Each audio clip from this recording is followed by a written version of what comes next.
नमस्कार दोस्तों, आज का डिस्कशन जो है मैं उन लोगों के साथ लिए चाहता हूं जो सेल्स में काम करते हैं। सेल्स एग्जीक्यूटिव या सेल्समैन की सैलरी कैसे बढ़ेगी, आज हमें डिस्कस करना है इस विषय पर। देखिए, सबसे पहले तो हमें ये बात समझ लेना चाहिए कि इस सब तरह के किसी भी प्रोडक्ट की अगर आपकी सेल करनी होती है तो इसके लिए क्या क्या आवश्यकता हो।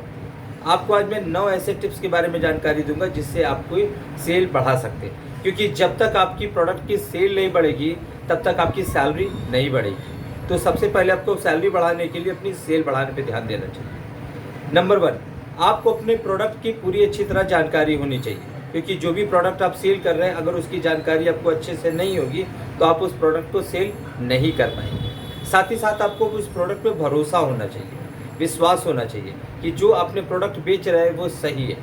अगर आप एक बाटा कंपनी के लिए जूते बेच रहे हैं तो उस क्वालिटी पे आदमी भरोसा करता है, क्योंकि वो बाटा का ब्रांड है। तो बाटा का ब्रांड एक दिन में तो बना नहीं, वो तो एक समय लगा हुआ है। उसने जो भी बातें कही, जो भी गुणवत्ता बताई, वो सारी चीज़ें सही तरीके से निकलती गई। तो आपको इस बात पे ध्यान देना होगा कि आपकी जो प्रोडक्ट है वो सही है और आपको भरोसा है जो भी आप बात बता रहे हैं। दूसरी नंबर, आपको अपने वैल्यू को समझना चाहिए, अपने कस्टमर की वैल्यू को समझना चाहिए। अमूमन दुकान पे जब कभी कोई कस्टमर आता है तो आपने पूछता है कि भाई कितने से कितने तक के बीच के सामान आपको दिखाए जाए। जैसे मान लीजिए किसी गए, आपने कोई सामान लेने गए तो बोल दिया कि भाई 500 से 1500 के बीच में कस्टमर को सामान देना है, आपके पास वो प्रोडक्ट है। तो आप कहते हैं भैया कि 500 का रेंज का दिखाएं कि 1000 का रेंज का दिखाएं या 1500 का रेंज का दिखाएं। अब यहाँ पे जब आप इस तरह की बातें करते हैं तो जो कस्टमर आपके सामने है उसको लगता है कि जैसे ये मेरी औकात को देख रहे। वहाँ पे ये बात कहता है कि आप प्रोडक्ट दिखाओ, हमें जो समझ में आएगा उसको हम लेंगे। अब होता क्या है कि उसकी जेब में 500 रुपये है और आप 1500 तक की प्रोडक्ट को भी दिखा देते हैं, जिससे गलती क्या होती है कि उसको पसंद तो 1500 का प्रोडक्ट आता है पर वो 500 के प्रोडक्ट में कोई लेना चाहता है। उसके पास 500 रुपये है तो वो चाहेगा कि 500 रुपये तक, तो ना ही वो प्रोडक्ट खरीद पाता है ना ही आप दे पाते हैं। तो इसके लिए सबसे पहले क्या होता है कि आपको ये समझना आवश्यक होता है कि जो भी व्यक्ति है वो कौन है, क्या है।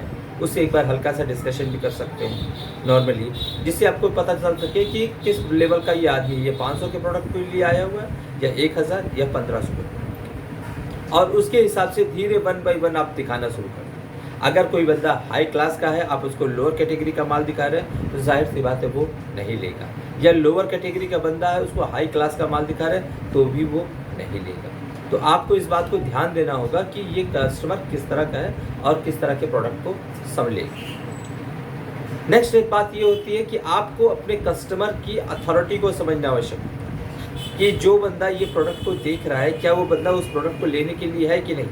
सपोज कीजिए एक बच्चे के साथ पिता आता है तो बच्चे को अथॉरिटी नहीं उस प्रोडक्ट को देख लेने की, कितना भी प्रोडक्ट वो बढ़िया कह ले पर वो बच्चा ले नहीं सकता जब तक उसके बाप को आप कन्विंस नहीं करें। तो अगर वो बच्चे को प्रोडक्ट पसंद आता तो भी बात हो सकता है, शायद नहीं, पर अगर आपको बाप को पसंद आ जाता है इस प्रोडक्ट के लिए तो वो प्रोडक्ट को ले सकते हैं। अगली बात आपके लिए ये सामने आती है कि आपको कस्टमर की रेटिंग तैयार करनी पड़ेगी। अपने कस्टमर को A, B, C, D इस तरह के रैंक में बांटें कि वो किस कैटेगरी का बंदा है, किस क्वालिटी का लेने वाला है। एक फीडबैक अपने पास बनाना पड़ेगा। इस फीडबैक से क्या होगा कि जब वो कस्टमर आपके पास दोबारा रिपीट करेगा तो आप उसको अच्छे से सेल कर पाएंगे, क्योंकि आप उससे जानते हैं कि ये किस लेवल का बंदा है, ये 1500 के प्रोडक्ट का लेने वाला है या 500 का लेने वाला बंदा है। उसके बाद नेक्स्ट बात क्या होती है कि आपको ये ध्यान देना होगा कि आपके प्रोडक्ट के खरीदने से सामने वाले का खर्चा कम से कम। अमूमन लोग क्या करते हैं कि चाहते हैं कि मैं पैसा कम से कम खर्च हो पर प्रोडक्ट हमें बहुत अच्छा मिले।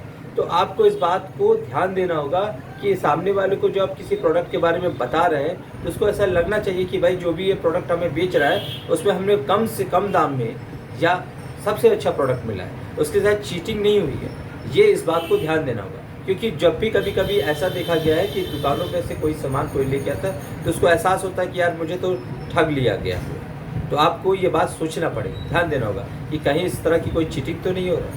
किसी प्रोडक्ट को सेल करने के पहले आपको उस प्रोडक्ट को बिल्कुल अच्छी तरह जांच के समझ लेना चाहिए कि उसकी टूट फूट की क्या कंडीशन है, सारी चीज़ें उसके स्पेयर पार्ट्स वगैरह अच्छे काम कर रहे हैं कि नहीं।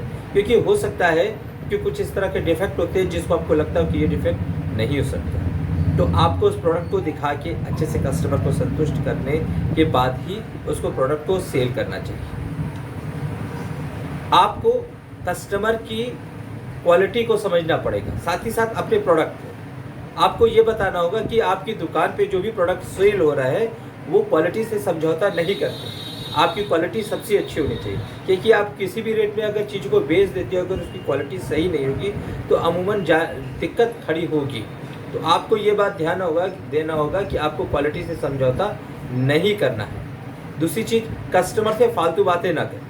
जब भी कोई कस्टमर आता है तो उसको मौसम के बारे में, क्रिकेट के बारे में, राजनीति के बारे में या इस तरह की फालतू बातें करने से दिमाग कस्टमर का डाइवर्ट हो जाता है कि वो ज़्यादा प्रोडक्ट खरीदने के लिए आया था, पर आपकी फालतू बातों की वजह से उसने 2 ही 3 प्रोडक्ट को लेके चला गया। तो इन सब बातों को ध्यान रखना होगा। इससे कस्टमर आप ज़्यादा प्रोडक्ट खरीदेगा, ज़्यादा प्रोडक्ट खरीदेगा तो ज़्यादा प्रोडक्ट की सेल होगी, ज़्यादा प्रोडक्ट की सेल होगी तो आप कस्टमर के नज़र में, साथ ही साथ अपने मालिक के नज़र में भी एक अच्छे सेल्समैन के रूप में प्रेजेंट होंगे।